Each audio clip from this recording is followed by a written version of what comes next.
આજે વાત કરવી છે ગાય અને ભૂંડ.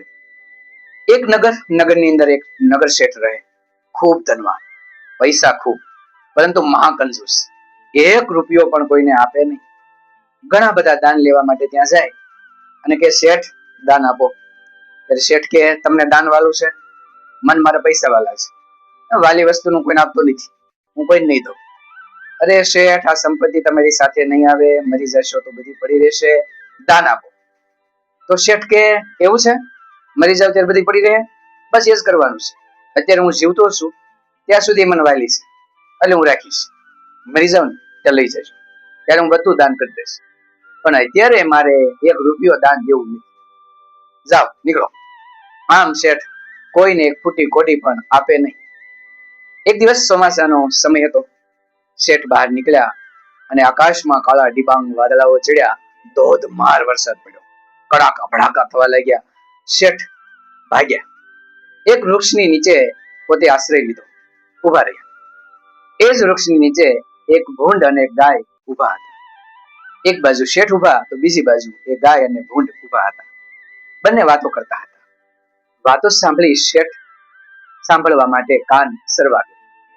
તો ભૂંડ ગાયને કહેતું હતું, અરે ગાય, તું માણસને મદદ કરશો એમ હું પણ મદદ કરું છું. હું મરું ત્યારે મારું માંસ માણસને કામમાં આવે. કેટલી જગ્યાએ આઈટમમાં માંસાહારી માણસો મને ખાઈ જાય છે. મારું ચામડું પણ કામમાં આવે. તો હું આટલું બધું માણસના કામમાં આવ્યું હોવા છતાં માણસો મને ધિકારે, મને ઘરમાં ન કરવા દે. આવ્યું હોય તો એ ધોકો મારીને કાઢી મૂકે. અને તારું કેટલું માન પાન, તને બધા માતા કહે અને તને વાડામાં રાખે, તારું પૂજન કરે, ચાંદલો કરે, માતા તરીકે તને બધા જ લોકો આવકારે. આવું કેમ?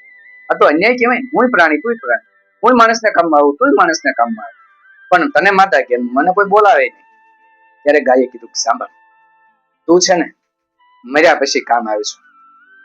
એ તારો ભૂતકાળ થઈ જાય છે પછી આવે, અને હું જીવતા જીવ મારું દૂધ આપું છું.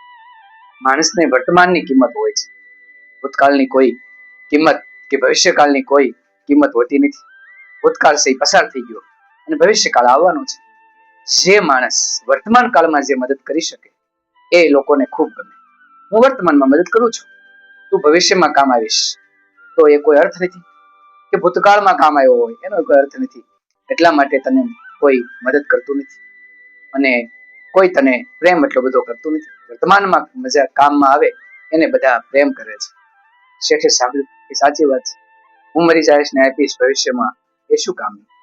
હું જો અત્યારે આપીશ તો લોકોને કાંઈક ઉપયોગી થઈ શકે. નગર શેઠ ની જે મનની ગાંઠ હતી એ ખુલી ગઈ અને પોતે દાન ધર્મ કરવા લાગ્યા અને સંપત્તિનો યોગ્ય જગ્યાએ ઉપયોગ કરવા લાગ્યા.